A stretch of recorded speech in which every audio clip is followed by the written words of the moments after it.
J'ai soif de ta présence, divin chef de ma foi. Dans ma faiblesse immense, que ferais-je sans toi? Chaque jour, à chaque heure, oh, j'ai besoin de toi. Viens, Jésus, et demeure auprès de moi.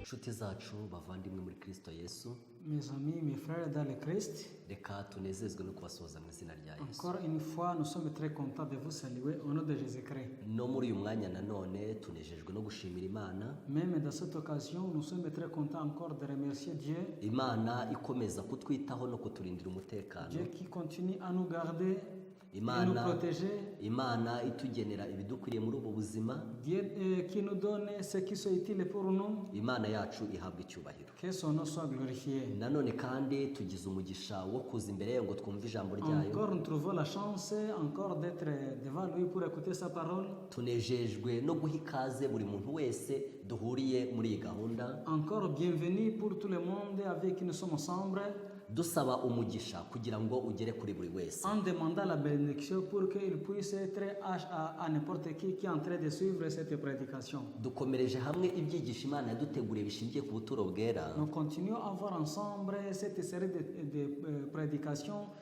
sur le sanctuaire kandi turashimira Imana ibyo imaze kutwigisha. et nous remercions encore Dieu pour ce qu'il vient de nous, pour tout ce qu'il nous a enseigné.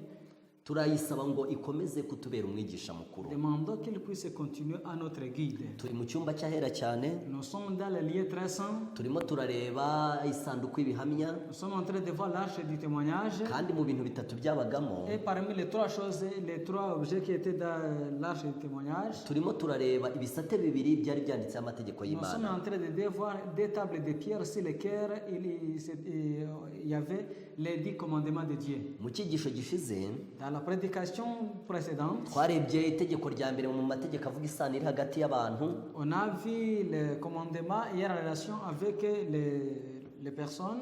muri iryo tegeko rya gatanu Dans le 5e commandement, twabonye uburyo tugomba kubaha ababyeyi bacu, on a vu comment nous devons honorer nos parents. twabonye ko ariho twitoreza kuzubaha Imana. On a vu que c'est ça nos références à donner le respect à Dieu. Ababyeyi baba baratubyaye Les parents qui nous ont mis au monde, tugomba kubafata nk'uko dufata Imana data wa nous twese. devons les considérer comme nous considérons notre Père qui est aux cieux. Ndetse muribuka ko hari isomo twasomye Je pense que vous-même, vous souvenez même écrit à leçon que nous avons lu, rivuga yuko hari abantu babiri gusa bemerewe kwitwa data, qu'au monde il y a deux personnes seulement qui ont le droit d'être appelées Père, abantu batubyaye ceux qui nous ont mis au monde, ndetse na data wa twese uri mu et ijuru. même seulement notre Père qui est aux cieux. Muri uyu mwanya Dans cette occasion, tugiye kureba icyigisho nous allons voir la prédication gishingiye ku itegeko rya gatandatu. qui se base au 6e commandement. Reka mbere yuko dutangira tubanze Avant dusenge. de commencer, prions.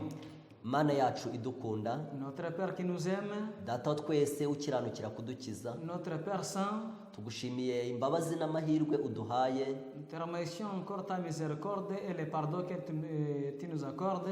kuba tugihumeka ni ubuntu bwawe. Nous sommes vivants à cause de ta grâce. Turabizi ko twebwe ntacyo twakwimarira, Nous savons que nous ne sommes rien sans toi. buri kintu cyose cyaba gito cyangwa kinini tugitegereza ku Mana. Toutes choses proviennent de Dieu. Turagusabye ngo uduhe umugisha muri uyu mwanya, Nous te demandons ta bénédiction divine. ubwo tugiye kwiga ijambo ryawe utubere umwigisha mukuru, Nous avons besoin de toi pour que tu nous guides dans cette prédication. udusobanurire ubushake bwawe kandi utubashishe Nous kubugenderamo, avons besoin de ta volonté.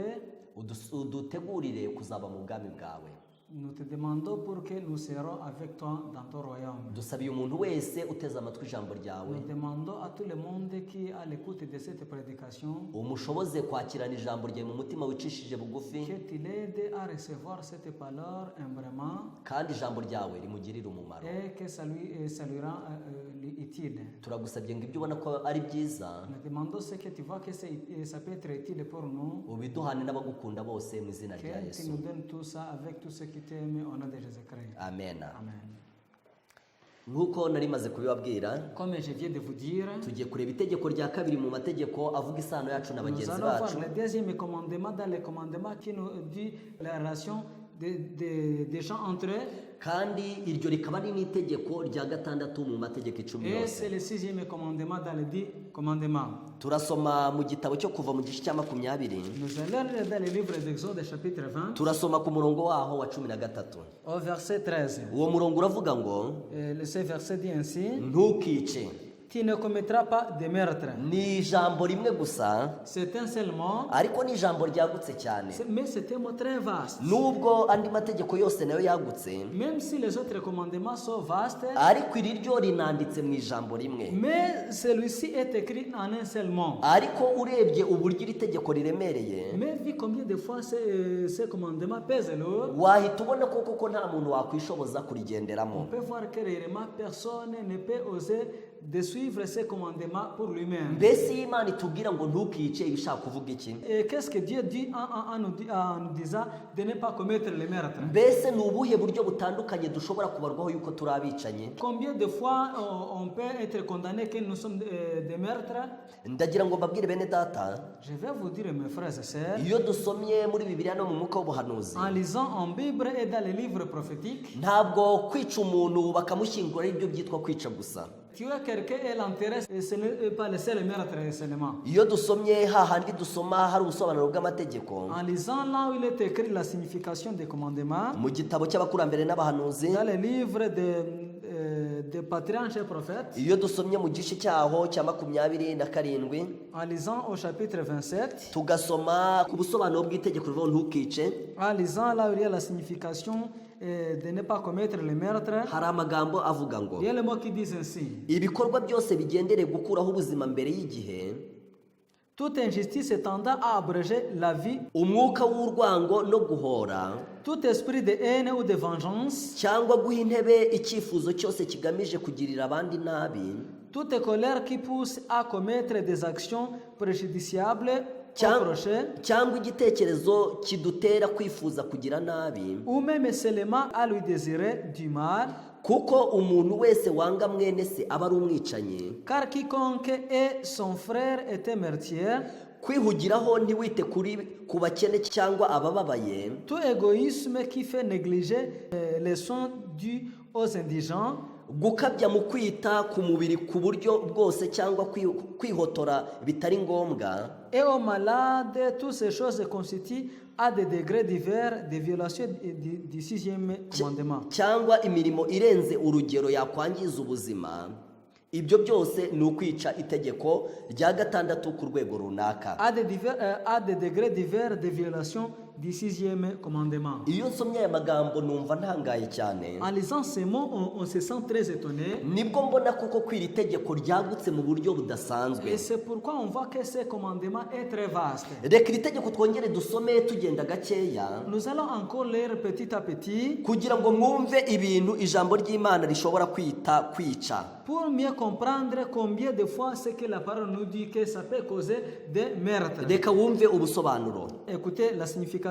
Ibikorwa byose bigendereye gukuraho ubuzima mbere y'igihe, Toute injustice tendant à abréger la vie. ijambo ry'Imana rivuga yuko igihe Imana yaremaga umuntu, La parole de Dieu nous dit que Dieu en créant l'homme, Imana yamugeneye n'igihe agomba kuzamara kuri iyi Dieu lui si. a aussi donné le temps dans lequel il sera ici sur terre. Umuntu agomba kumara ku isi igihe Imana yagennye yuko On azayimaraho. doit passer ici sur terre le temps que Dieu lui a prévu. Ariko ibikorwa byose bishobora gutuma umuntu atamara icyo gihe, byaba bigaragara cyangwa bitagaragara, Mais toute injustice tendant à abréger la vie, que ce soit visible ou invisible, ibyo bintu byitwa kwica.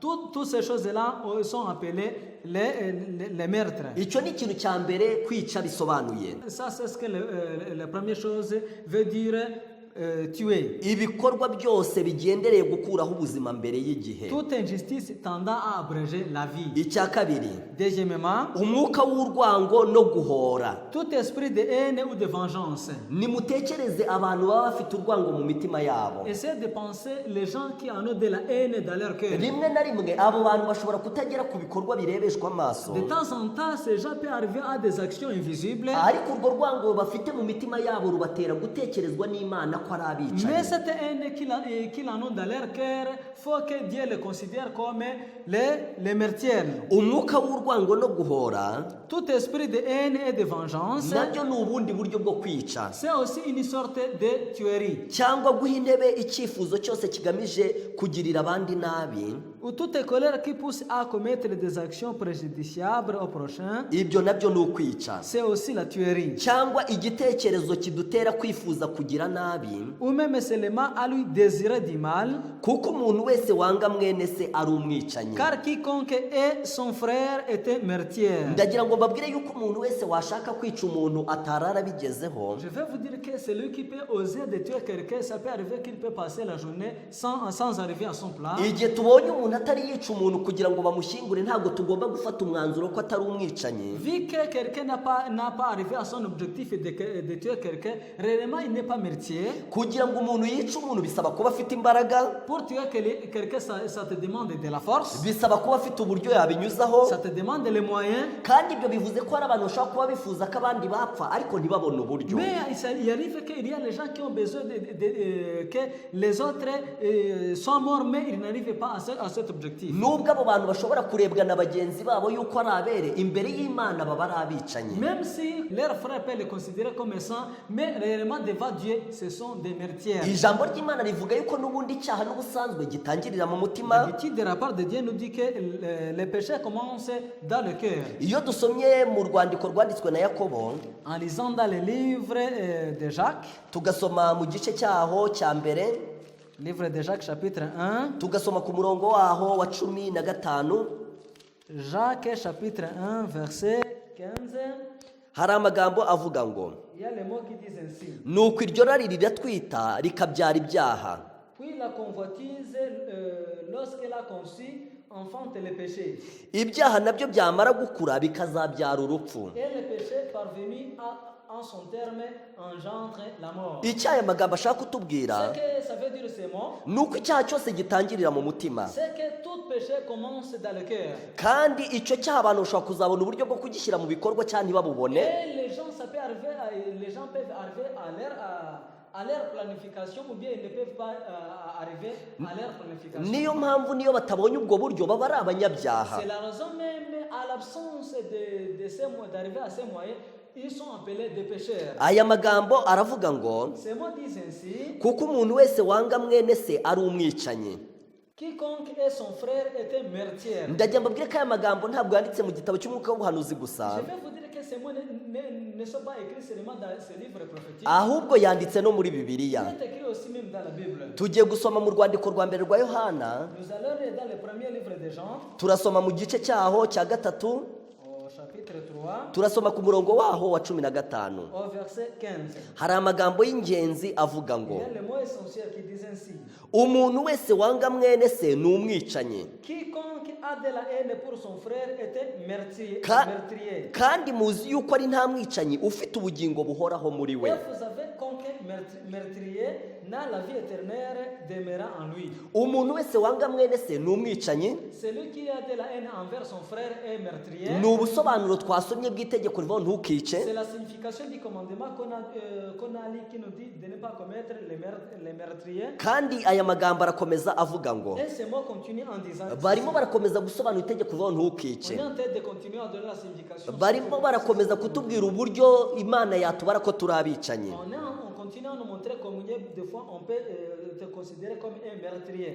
Kwihugiraho ntiwite ku bakene cyangwa abababaye, Tout égoïsme qui fait négliger les soins dus aux indigents, ibyo bintu nabyo ni ubwicanyi. c'est aussi le cas de commettre le meurtrier. Gukabya mu kwita ku mubiri ku buryo bwose cyangwa kwihotora bitari ngombwa, Toutes ces choses constituent à des degrés divers de violation du sixième commandement. ibi nabyo ni ubwicanyi. C'est aussi notre catégorie de commettre le meurtre. Ariko aho barimo baravuga ubwicanyi twebwe ubwacu dushobora kwikorera. Mais ici on est en train de nous dire les catégories de meurtre que nous pouvons faire nous-mêmes. Igihe twebwe turimo twangiza imibiri yacu, Dans le cas de ne pas prendre soin à nos corps, igihe turya ibyo tubonye cyangwa tukanywa ibyo tubonye, en mangeant et en buvant ce que nous voulons, ibyo bintu biragenda bikatwangiza mu mibiri yacu. cela nous fait du mal. Ibyo bintu bigabanya iminsi yo kurama bigatuma dupfa igihe Imana itatugeneye. Cela diminue notre espérance de vie. kandi ibyo bintu bituma imana itubaraho icyaha cyo kwica. Et cela nous fait que Dieu nous considère comme les meurtriers. Niyo mpamvu icyaha cyo kwica ni icyaha cyagutse cyane.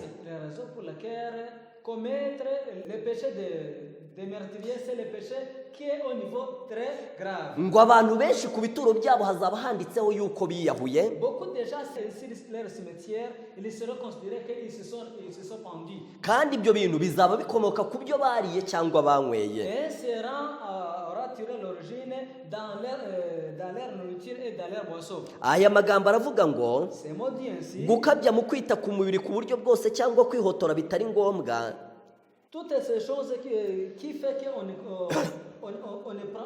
prend pas soin de ton corps, cyangwa imirimo irenze urugero yakwangiza ubuzima, ou tout travaux là où il y a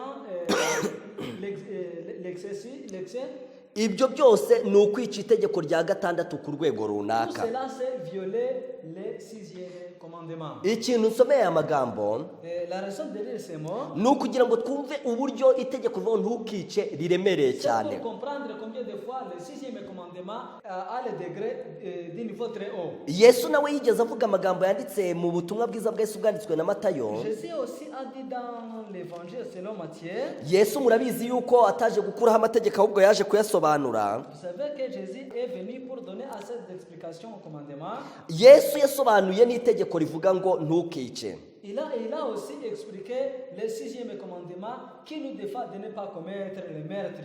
Mbese Yesu yarisobanuyeho ngo iki? Comment Jésus a donné sa signification?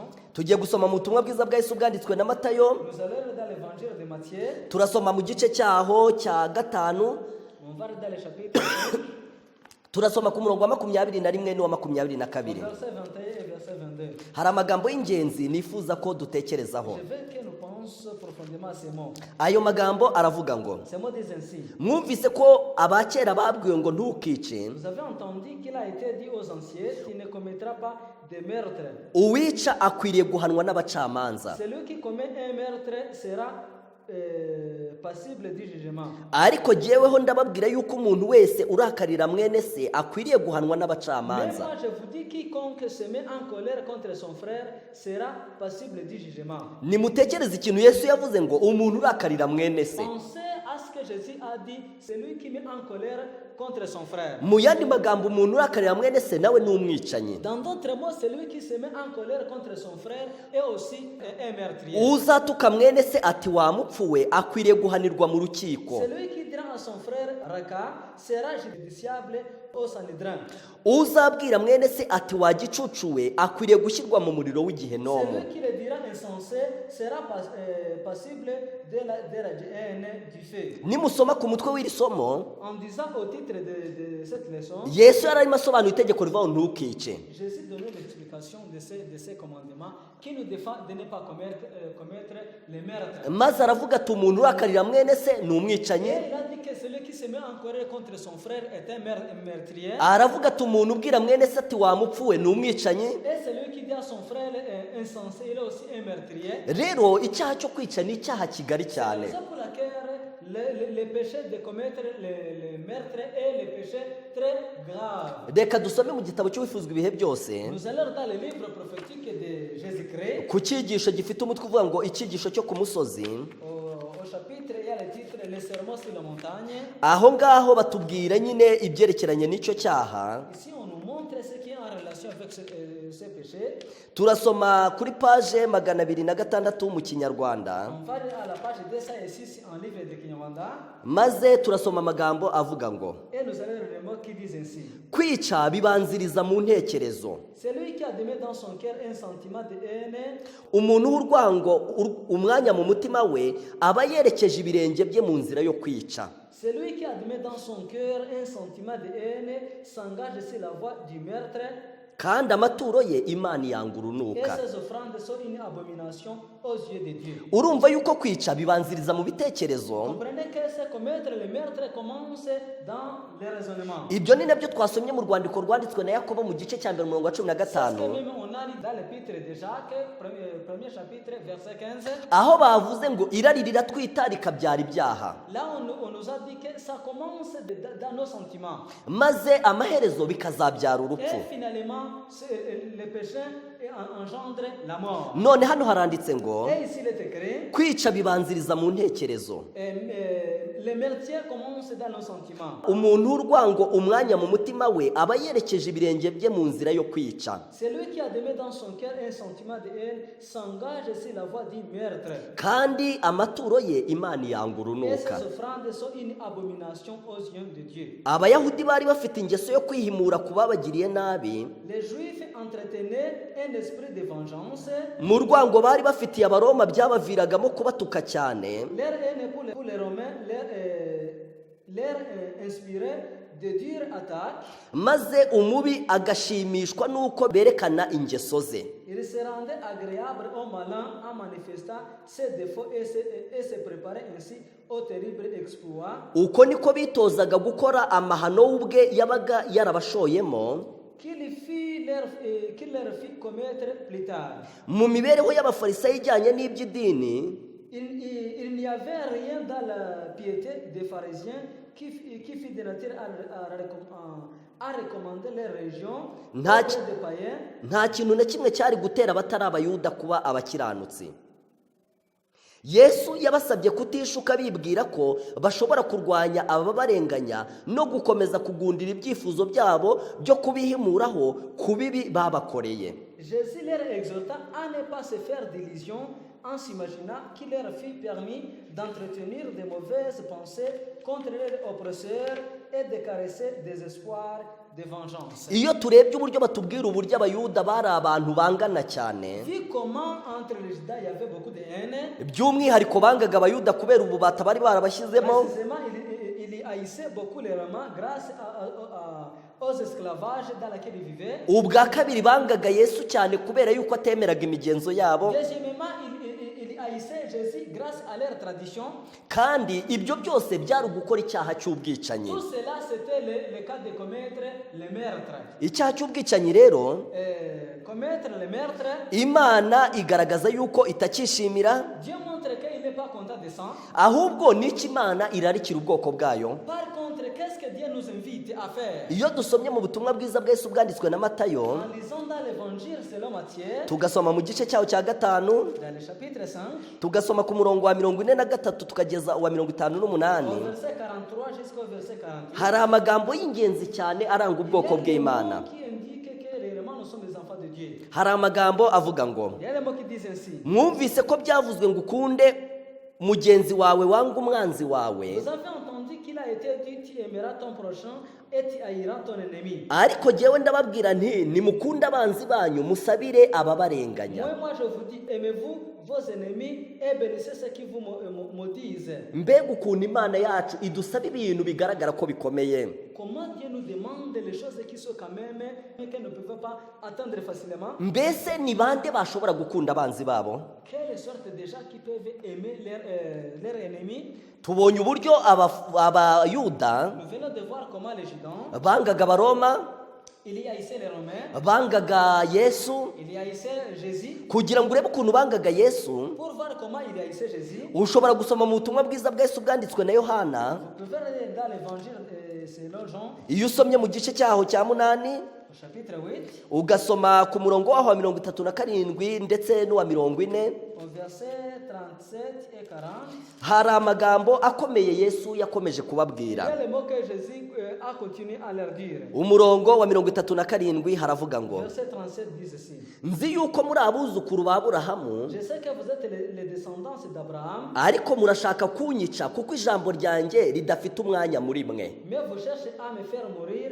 parce que ma parole ne trouve pas de place en vous. Ndagira mbabwire yuko igihe Abafarisayo biciye Yesu, Je vais vous dire que le jour où les pharisiens ont tué Jésus, ntabwo ari wo munsi bashatse kumwicaho, ce n'est pas le jour où il avait envie de le tuer. ahubwo kuva kera bari bamufitiye urwango, Par contre, même dans le passé, il y avait de la haine envers lui. kandi icyo gihe cyose Imana yababaraga ko ari abicanyi. Et dans tous ces temps, Dieu les considérait comme les assassins. Ibyo nibyo twabonye mu rwandiko rwa mbere rwa Yohana C'est ce qu'on a vu dans le premier livre de Jean, mu gice cyaho cya gatatu au troisième chapitre, ku murongo waho wa 15 au verset 15. haravuga ngo umuntu wese wanga mwene se Et ça dit que quiconque n'aime pas son frère, uwo muntu ni umwicanyi. il est considéré comme un meurtrier. Haravuga ngo kandi muzi yuko nta mwicanyi Et vous savez que aucun meurtrier ufite ibyo azaragwa mu ngoma y'Imana. ira au ciel. None abayuda babagaho bate? Comment vivaient les Juifs? Yesu yarababwiye ngo Jésus leur avait dit, nzi yuko muri abuzukuru ba Aburahamu, je sais que vous êtes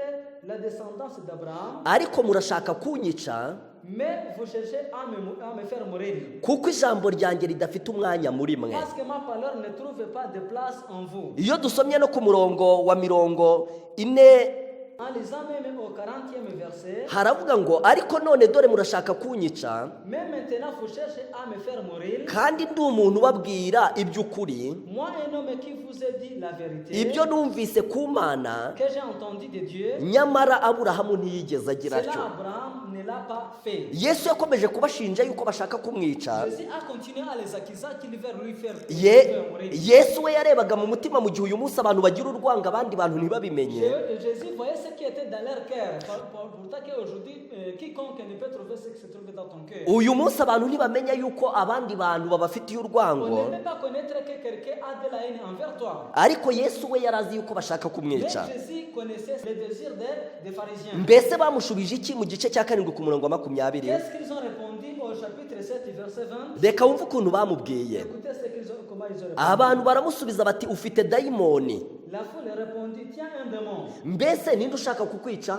qui cherche à te faire mourir, Kubera yuko icyaha cyabo bumvaga bagihishe kure cyane, puisqu'il voulait cacher très loin le péché. bagira ngo ubu urwangano rwabo ntabwo rugaragara. Ils savaient que leur haine n'est pas visible dans Ari- les yeux de Dieu. ariko kugira ngo wumve yuko ikintu Yesu yababwiraga koko bari bagifite, Pour connaître que ce que Jésus leur disait, il y en avait. reka dusome mu butumwa bwiza bwa Yesu bwanditswe na Mariko. Nous allons lire dans l'évangile de Marc, Turasoma mu gice cyaho cya 11 dans le chapitre 11, maze dusome ku murongo wa 18 au verset 18. kugira ngo mwumve koko bashakaga Pour kumwica. comprendre combien de fois il voulait tuer Jésus. Hari amagambo avuga ngo Il y a les mots qui disent ainsi. abatambyi bakuru n'abanditsi babyumvise Les principaux sacrificateurs et les scribes bashaka uko bamwica, l'entendirent et cherchent les moyens de le faire périr. ariko baratinya kuko abantu bose batangazwaga no kwigisha Ils kwe. le craignaient parce que toute la foule était frappée par sa doctrine. Urumva ko gushaka kumwica babihereye kera, Parce que vous comprenez qu'ils avaient l'ambition de le tuer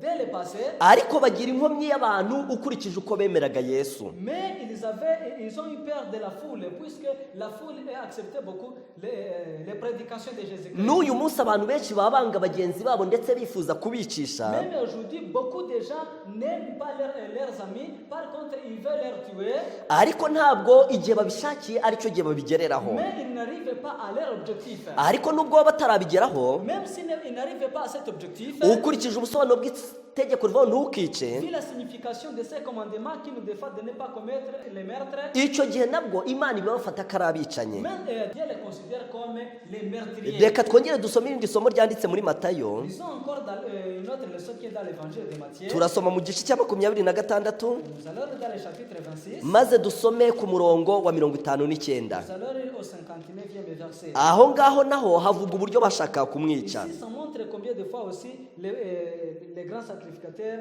voulaient lui tuer. Haravuga ngo maze abatambyi bakuru n'abanyarukiko bose Les principaux sacrificateurs et tous les sanhédrins bashaka Yesu w'ibirego by'ibinyoma ngo babone uko bamwica. cherchaient quelques faux témoignages contre Jésus pour le faire mourir. Murabyibuka igihe bari mu rukiko kwa Je Pilato, pense que vous vous souvenez lorsqu'ils étaient dans le jugement chez Pilate, byabasabye gushaka abahamya b'ibinyoma, ils ont cherché des faux juges, des faux juges, maze des baravuga faux témoins. maze baravuga bati twumvise uyu muntu avuga ko azasenya urusengero Ils rw'Imana, ont entendu que celui-ci a l'ambition de détruire le temple du Seigneur. ariko Pilato yarababajije ati mbese kuki mutamucira urubanza uko amategeko yanyu avuga? Mais Pilate leur a posé la question, pourquoi vous ne le jugez pas comme les lois disent? Maze bahita bagaragaza icyifuzo bari batuye bafite, Et ils ont donné leur idée qui était dans leur cœur. baramubwira bati urubanza twaruciye ariko ntitwemerewe kwica Ils umuntu. ont dit que nous avons pris la décision de les juger, mais nous n'avons pas le droit de les tuer. Ikibazo bari bafite ni uburyo bahabwa uburenganzira bwo La kumwica. question qu'ils en avaient, c'était de trouver trouvaient les droits de les tuer. ndagira ngo mbabwire yuko uru rwango ruri mu batuye mu isi Je vais vous dire que cette haine se trouve dans les gens qui habitent ici sur terre. kubera yuko batari bakira ubuntu bw'Imana mu Puisqu'ils mitima yabo. n'avaient pas encore trouvé la grâce de Dieu dans leur cœur. Iyo dusomye mu gitabo cy'imigani En lisant dans le livre des Proverbes, tugasoma mu gice cyaho cya 29 dans le chapitre 29, maze tugasoma ku murongo waho wa 10 au verset 10, hari amagambo avuga ngo il y a les mots qui disent ainsi. abakunda kwicana banga intungane Les hommes de sang haïssent l'homme intègre, kandi n'umukiranutsi bashaka uko bamwica. mais les hommes droits protègent sa vie. Aya magambo aratangaje. C'est moi quand même a une grande valeur. Iyo urebye ukuntu abantu barimo bashaka kwica Yesu, Vu comment les gens voulaient tuer Jésus, Yesu niwe wabazuriraga abapfuye, c'est Jésus qui donnait la vie à ceux qui tombaient morts. Yesu niwe wabagaburiraga bishwe n'inzara, C'est Jésus qui leur donnait de quoi manger en cas de faim. abantu babo babaga bafite indwara zitandukanye yarabakizaga, C'est Jésus qui guérissait les malades, ariko bashakaga kumwica. mais il voulait le tuer. None umurongo wa 10 w'igice cya 29 mu migani uravuga Et ngo le verset 10 du chapitre 29 du Proverbe dit ainsi. abakunda kwicana banga intungane Les hommes de sang haïssent l'homme intègre, kandi n'umukiranutsi bashaka uko bamwica. mais les hommes droits protègent sa vie. Ndagira mbabwire yuko muri ibi bihe by'imperuka turimo, Je vais vous dire que ça, dans ces derniers jours où nous sommes, uko abantu bazarushaho kwirundurira mu buntu bw'Imana, la façon dont les gens continuent à chercher la grâce de Dieu dans leur cœur, uko abantu bazarushaho guhagarara mu mategeko y'Imana neza, la façon dont les gens continueront à suivre les commandements de Dieu convenablement, isi nibwo izarushaho kubarwanya cyane. c'est par là que le monde continuera à lutter contre ces gens-là. Isi izagaragaza yuko koko yica intungane, La terre continuera à montrer que quand même il n'aime pas les hommes intègres, kuko haravanga abakunda kwicana banga intungane. puisque ça dit que les hommes de ça haïssent l'homme intègre. Niyo mpamvu uko abantu barushaho kuba intungane, C'est la raison pour laquelle le fait de continuer d'être intègre, niko abantu bazarushaho gushakisha inzira zose babicamo. ça sera le contraire que les hommes de sang continueront à chercher les moyens de les faire du mal. Mbese muzi ibintu byabaye hagati ya Kayini na Abeli? Vous savez ce qui s'est passé entre Caïn et Abel? Reka dusome mu rwandiko rwa mbere rwa Yohana, Lisons dans le premier livre de Jean. turasoma mu gice cyaho cya 3 Nous allons dans le chapitre 3. maze dusome ku murongo waho wa 12. Nous allons au verset 12. Hari amagambo y'ingenzi cyane. Lisons ces mots. Ayo magambo aravuga ngo, Lisons.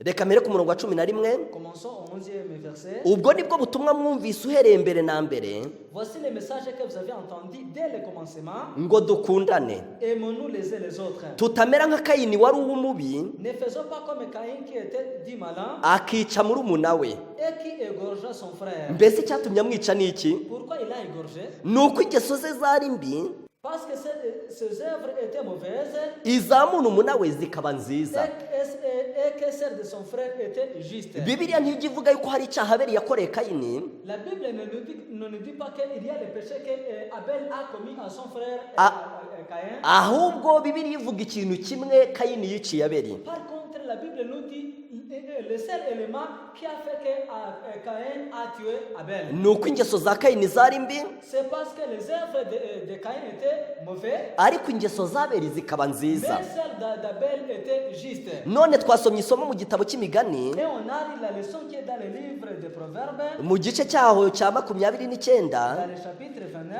umurongo waho wa 10, au verset 10. ibintu bishobora kutwereka yuko ibintu byanditse muri uru rwandiko rwa Yohana ari ukuri. Ce qui peut nous montrer ce qui sont écrits dans ce livre de Jean sont justes. Kandi ibintu bishobora kutwereka yuko ibintu byabaye hagati ya Yesu n'abafarisayo ari iby'ukuri. Et ce qui peut nous montrer que ce qui s'est passé entre les pharisiens et Jésus sont aussi justes. Ibintu bishobora kutwereka yuko ko tuzarushaho kujya gukiranuka ariko abantu gushaka uko batwica ari iby'ukuri. Ce qui peut nous montrer que la façon dont nous continuerons à s'approcher à la grâce de Dieu sont justes. Bibiliya ijambo ry'Imana avuga ngo isi yanga gukiranuka La parole de Dieu nous dit que le monde n'aime pas la grâce de Dieu kandi igakunda icyaha. et il aime le péché. Icyaha igishakira impamvu, Il donne le motif au péché. kandi isi izagera ubwo idashobora kwihanganira abantu bakiranuka. Et il arrivera que le temps que le monde n'aura pas les moyens d'être pour avec les gens qui aiment la grâce de Dieu. Igihe abafarisayo bihanganiye Yesu ntabwo cyashoboraga kurenga kiriya bamwihanganiye. Les pharisiens n'avaient pas autre moyen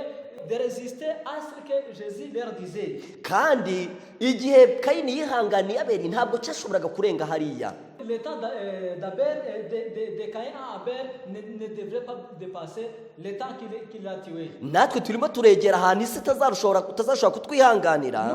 Nous aussi, nous sommes très proches du temps que le monde ne nous sera pas humble. nubwo nta cyaha tuzaba twakoze, Même s'il n'y aura pas le péché que nous commettrons, ariko kuko ingeso zacu zizaba ari nziza, mais comme nos comportements, c'est la bonne, izaba atuye mu isi zikaba zarirunduriye kuyoborwa na et satani. les comportements des gens qui seront sur terre seront conduits par Satan. niyo mpamvu bazashobora kuturenganya. C'est la raison pour laquelle nous serons beaucoup condamnés. mu gitabo cy'imigani mu gice cya 29 Livre de Proverbes, chapitre 29, umurongo wa 10 uravuga ngo abakunda kwicana banga intungane, verset 10 dit ainsi: les hommes de sang haïssent l'homme intègre, kandi umukiranutsi bashaka uko bamwica. mais les hommes droits protègent sa vie. umukiranutsi bahita bahora bashakisha inzira banyuzamo ngo bamwice. Ils cherchent tout moyen possible pour faire du mal aux gens intègres. urwo rwango rwo kumwica barufite mu mitima yabo, Cette haine se trouve dans leur cœur. ariko ntabwo igihe cyose bashakiye kumwica babona uko bamwica. Mais toutefois qu'ils veulent le tuer, ils n'arrivent pas à cet objectif. ariko nubwo baba bataragera ku ntego yabo, Même s'ils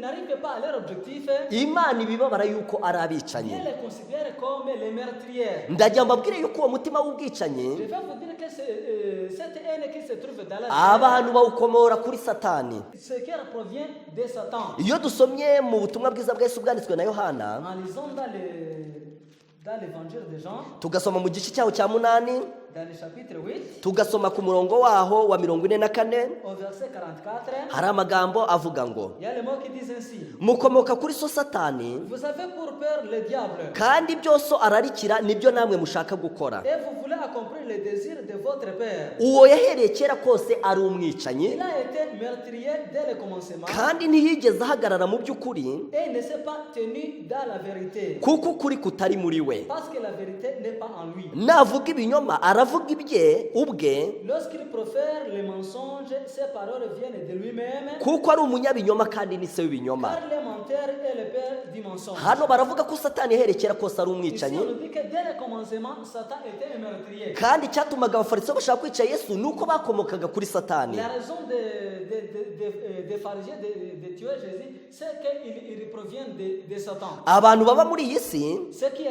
habitent ici sur terre bashobora kumenya umuntu bakomokaho peuvent connaître leur origine bitewe n'imico ibagenga.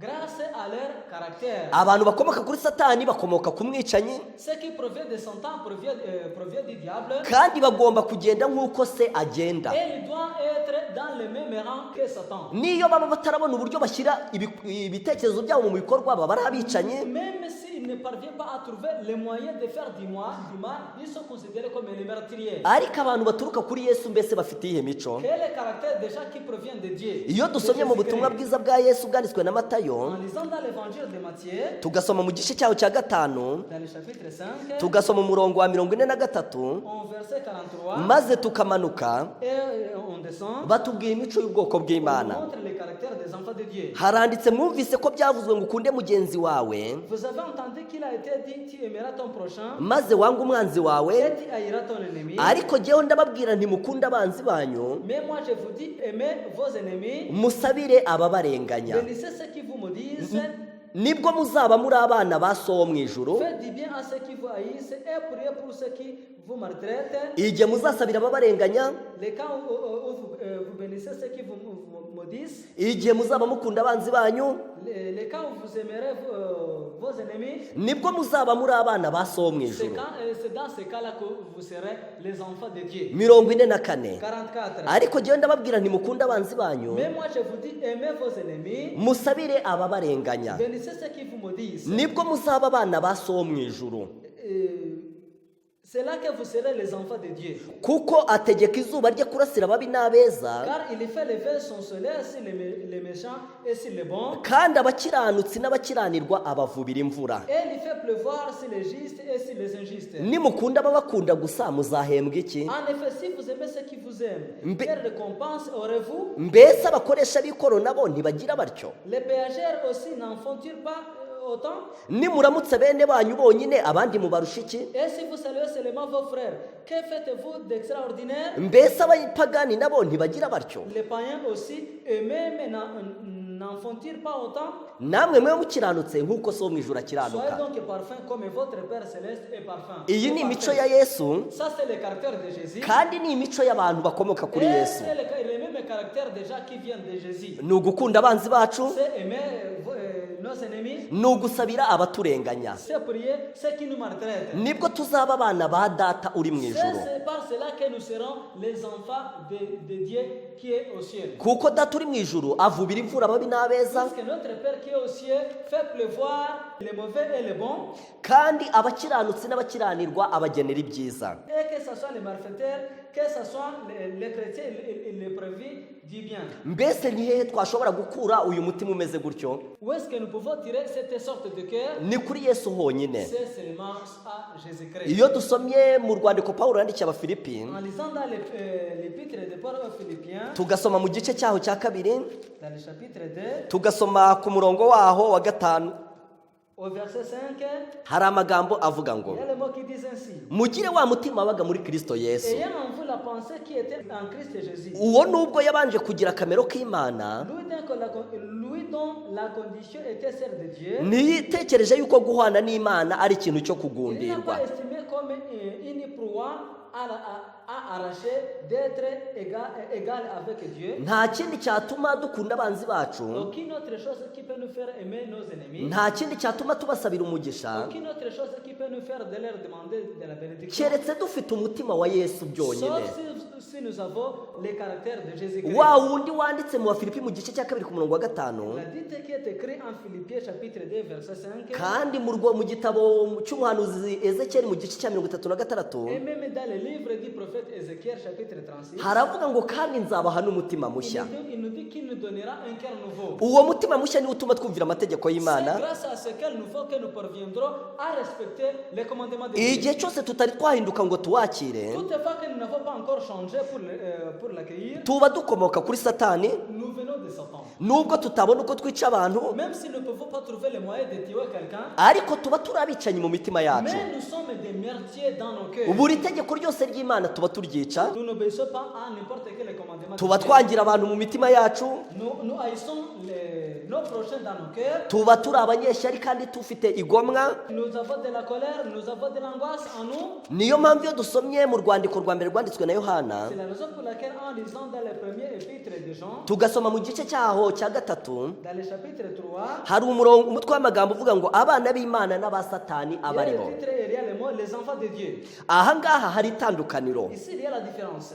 Umurongo wa kane uravuga ngo Le verset 4 dit ceci. umuntu wese ukora ibyaha aba agomye, Quiconque commet le péché commet aussi une violation de la loi. kandi icyaha nibwo bugome. Et le péché, c'est la violation de la loi. Muzi yuko yerekaniwe gukuraho ibyaha, Or, vous le savez, lui, le Seigneur, est apparu pour ôter le péché. kandi nta cyaha kimurimo. Et il n'y a pas de péché en lui. Reka dusome umurongo wa gatandatu. Lisons le 6e verset. Umuntu wese uguma muri we ntakora ibyaha, Quiconque demeure en lui ne pêche pas. umuntu wese ukora ibyaha ntiyamubonye kandi ntiyamumenye. Quiconque pêche ne l'a pas vu et ne l'a pas connu. Aha ngaha batubwiye ikintu kiranga abantu b'Imana, Ici, on nous montre le caractère des enfants de Dieu. ariko reka turebe ikiranga abantu ba Satani ku murongo wa munani. Voyez ce qui caractérise les enfants de Satan. Ukora ibyaha ni uwa Satani, Celui qui commet le péché est du diable. niyo mpamvu niwe wica abantu, C'est la raison pour celui qui tue les gens. niwe ubafitiye urwango n'umujinya. Celui qui a de la haine envers eux. Umuntu uva ku Mana agirira abantu urukundo, Celui qui vient de Dieu a de l'amour envers les autres. niyo baba barimo bamurenganya abifuriza ibyiza. Même en cas du mal, il les souhaite du bien. Reka dutekereze ku mugaragu w'Imana Stefano. Essaie de penser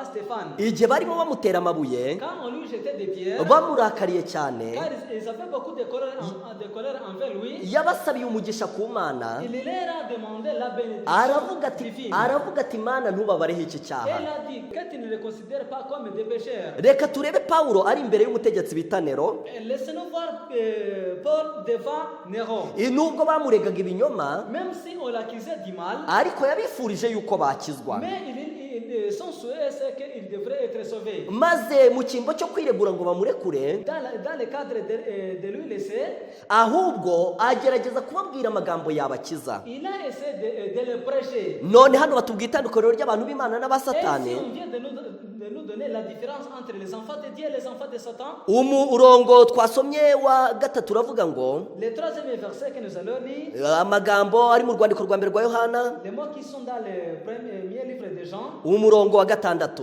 le sixième verset. Umuntu wese uguma muri we ntakora ibyaha, Quiconque demeure en lui ne pêche pas, umuntu wese ukora ibyaha ntiyamubonye kandi ntiyamumenye. quiconque pêche ne l'a pas vu et ne l'a pas connu. Bana banjye bato ntihakagire ubayobya, Petits enfants, que personne ne vous séduise. ukiranuka niwe mukiranutsi nk'uko nawe ari Celui umukiranutsi. qui pratique la justice est juste comme lui, le Seigneur est juste. Ibyo nibyo biranga abantu b'Imana. Voilà le caractère des enfants de Dieu. Umurongo wa munani tugiye gusoma ibiranga abantu ba Nous allons Satani. lire le huitième verset qui nous indique le caractère des enfants de Satan. Ukora ibyaha wese ni uwa Satani, Celui qui commet le péché est du diable, kuko uhereye mbere na mbere Satani akora ibyaha. car le diable pêche dès le commencement. Ibyo umwana w'Imana yerekaniwe ni ibi, Le Fils de Dieu est apparu en fait de détruire ni ukugira ngo amareho imirimo ya Satani. les œuvres du diable. Imirimo ya Satani ni ibyaha, Les œuvres de Satan, c'est le péché. kandi iyo mirimo Yesu ayimara mu mitima yacu, Et Dieu considère ça dans nos cœurs. maze akaduha umutima mushya, Et nous donne le cœur nouveau. tukabasha gukunda abanzi bacu, Et nous aimons nos ennemis. tugasabira abaturenganya umugisha, Nous prions pour eux. tukagaragaza ko turi abana ba data uba mu Et nous ijuru. montrer que réellement nous sommes les enfants de Dieu qui est au ciel. Rero umuntu wese udafite umutima wa Yesu, N'importe qui n'a pas le cœur de Jésus, nubwo atabona uko yica abantu, même s'il n'a pas les moyens de tuer les gens, mu mutima we aba ari dans umwicanyi. son cœur, il est meurtrier. Rero bavandimwe bashiki bacu, Mes frères et sœurs dans le Christ, mu gihe batubwiraga yuko umuntu w'Imana atagomba kugira umujinya, pendant que nous disons que l'enfant de Dieu ne doit pas avoir la colère, ijambo ry'Imana rivuga umujinya umwe gusa wemewe. la parole de Dieu nous indique la seule colère qui est permise. Iyo dusomye mu gitabo cy'inyandiko z'ibanze En lisant dans les livres des premiers écrits, ku cyigisho gifite umutwe uvuga ngo ukurabagirana kwa Yesu, dans le titre intitulé La Transfiguration, hari amagambo avuga ngo il y a les mots qui disent ainsi. igihe Mose yamanukaga umusozi afite ibisate by'amabuye bibiri, Lorsque Moïse est descendu de la montagne du Sinaï avec les deux tables de pierre, maze akabona Abisirayeli bari kuramya inyana y'izahabu, et puis Israël adore les vents d'or, uburakari bwe bwaragurumanye, il entra dans une violente colère, maze ajugunya bya bisate by'amabuye hasi arabimena. il brisa les tables de la loi. Neretswe yuko mu gukora atyo nta cyaha yakoze, J'ai vu que Moïse n'avait pas commis de péché en faisant cela. yari arakariye iby'Imana ifuhira mu ikuzo ryayo. Il s'était mis en colère pour Dieu. Nyamara igihe yumviraga kamere y'umutima we maze akiha icyubahiro cyagombaga guhabwa Imana, Mais lorsqu'il céda au sentiment naturel de son cœur, ubwo bwo yakoze icyaha. qu'il s'attribua l'honneur qu'il n'était dû qu'à Dieu, il y péchant. Igihe yafuhiraga icyubahiro cy'Imana, Quand il déborda la zère de sa gloire, akagaragara nk'ufite umujinya, il a montré qu'il avait beaucoup de colère. ntabwo Imana yigeze ibara yuko yakoze icyaha. Dieu ne l'a pas considéré qu'il a commis des péchés. Iyo tunasomye muri cya cyigisho twarimo dusoma En lisant encore dans les chapitres que nous lisions, mu gitabo cy'uwifuzwa ibihe byose, dans le livre de Jésus-Christ, hahandi twarimo dusoma ku kibwirizwa cyo ku cyigisho cyo ku là où musozi, nous lisions sur le sermon sur la montagne, batubwira nanone iki kintu cy'uburyo dushobora kurakara ntitube dukoze icyaha. nous dit aussi la façon dont nous pouvons être en colère et on n'est pas considéré comme des pécheurs. Turasoma ku cyigisho cyo ku musozi, On va lire sur le sermon sur la montagne. hari amagambo avuga ngo, Il y a les mots qui disent ainsi. ni kuri paje 206, C'est à la page 206 dans le livre de Kinyarwanda et page 437 dans le livre de français. ni iby'ukuri koko hariho uburakari, umujinya umuntu yabonera urwitwazo, Il est vrai qu'il existe une indignation légitime, bona no mu bayoboke ba Kristo, même chez les disciples du Christ. igihe babona Imana isuzugurwa On est saisi d'une juste colère kandi umurimo wayo ugahabwa agaciro gake, qui n'est pas un péché mais le fruit d'une conscience sensible. igihe babona inzirakarengane zitotezwa, Quand on voit Dieu déshonoré ou son service discrédité, uburakari buturutse ku mpamvu z'ukuri buhungabanya umutima. ou il ne soit opprimé. Bene ubwo burakari buba buturutse ku mutima nama ukozweho, ntibuba ari icyaha. Bana b'Imana bavandimwe, Mes frères, mes sœurs dans le Christ, mu gihe turebeye hamwe iki cyigisho kivuga ku itegeko rya gatandatu, nous venons de voir ensemble le 6e commandement, itegeko rivuga ngo ntukice, le commandement qui nous défend de ne pas commettre le meurtrier. itegeko ridusaba kwakira umutima wa Kristo Et le commandement qui nous demande d'avoir le cœur du Christ kugira ngo tubashe gukunda abanzi bacu, pour aimer nos ennemis, kugira ngo tubashe gusabira abaturenganya umugisha. pour demander la bénédiction à ceux qui nous maltraitent. Twigiye iki cyigisho kugira ngo kibashe gusuzuma buri wese, Nous faisons cette prédication dans le cadre pour que tout le monde puisse comprendre ce que Dieu veut de lui, buri muntu wese abashe kumenya uburyo mu mutima we agira urwangano, pour que tout le monde puisse connaître combien de fois il a de la haine en lui, umuntu wese abashe kumenya uburyo agira ishyari, pour connaître combien de fois nous avons de la colère, abashe kumenya uburyo atifuriza abandi ibyiza, pour connaître combien de fois nous ne souhaitons pas du bien aux autres,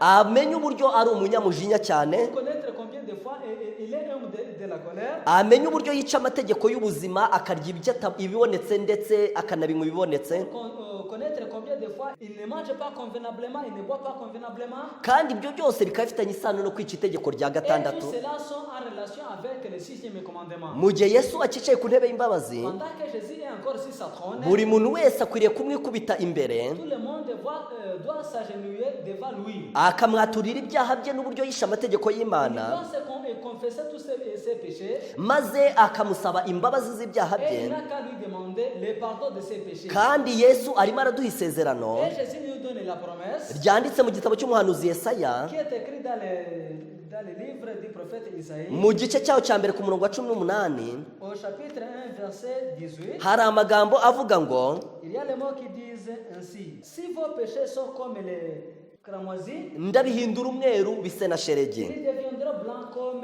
la neige. nubwo byatukura bigasa n'umuhemba, S'ils sont rouges comme l'écarlate, ndabihindura nk'ubwoya bw'intama ils bwera. deviendront comme de la laine. Imana irimo iraduha isezerano Dieu nous donne la promesse yuko niba twarisha amategeko yayo, que si nous avons violé ces commandements, tugomba kuza tukayaturira ibyaha byacu, nous devons confesser nos péchés. tugomba kuyisaba imbabazi z'ibyo Nous devons twakiraniwe, demander le pardon. tugomba kwizera isezerano ryayo, Nous devons avoir confiance en lui. kandi tugomba gusaba imbaraga zo kugendera mu Et nous mategeko. devons demander de la force de pouvoir suivre ces commandements. Reka mu buryo bwo kwifatanya n'abo twabanye mu Et cyigisho, selon dans le cadre de continuer en demandant la bénédiction, mu gusaba Imana, cette prédication, mu gusaba Imana imbabazi en demandant le pardon kandi no gusaba imbaraga, et en demandant de la force, reka twicishe bugufi dusenge. nous allons encore supplier et prions.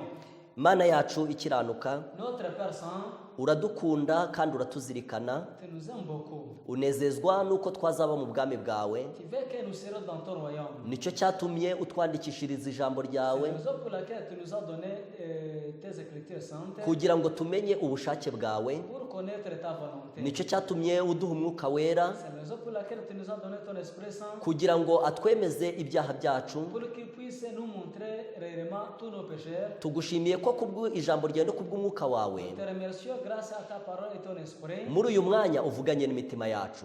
Dans cette occasion, tu viens de causer avec nous. Utweretse uburyo itegeko ryawe Tu riremereye, viens de nous montrer combien de fois ce commandement pèse lourd. nta muntu w'inyama n'amaraso wabasha kuryubahiriza, Aucune personne de chair ne peut obéir à ces commandements. ndetse mu buzima bwacu twararyishe igihe kirekire, Nous l'avons même violé durant toutes nos vies. nubwo tutigeze tugira umuntu twica bigaragara, Même si nous n'avons pas tué quelqu'un d'une façon visible, ariko mu mitima yacu twabaye abanyamujinya, mais dans nos cœurs, nous avons beaucoup de la colère. mu mitima yacu twanze abantu, Nous avons de la haine en nous. kandi ijambo ryawe rivuga yuko nta muntu wanga muntu ufite umugabane mu bwami Ta bwawe. parole dit que quiconque n'aime pas son frère n'ira pas au ciel. Turagusabye ngo ibyo twakiraniwe byose Nous te demandons que tout ce que nous avons péché, ubitubabarire. que tu nous pardonnes. Turagusabye ngo kandi uduhe imbaraga Nous te demandons de la force divine kugira ngo tutazongera kwica amategeko pour ne yawe. pas commettre encore tes commandements. Uduhe umwuka wera kugira ngo atubashishe, Nous avons besoin de ton Esprit Saint pour qu'il puisse nous aider. kugira ngo tugendere mu byo wandikishije. Pour que nous puissions suivre tes écritures saintes. Ufashe umuntu wese wumvise ijambo ryawe, Et de tout le monde qui a suivi cette prédication, umuhe umutima wo kwicisha bugufi ngo yakire ubufasha, donne-lui ton cœur nouveau. kandi ibyo ubona ko byatugira umumaro, Et ce que tu vois que ça peut être utile pour nous, turagusabye ngo ubiduhere mu izina rya Yesu. donne tout ça au nom de Jésus-Christ. Amen.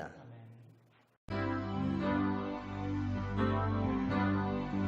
J'ai soif de ta présence, divin chef de ma foi. Dans ma faiblesse immense, que ferais-je sans toi? Chaque jour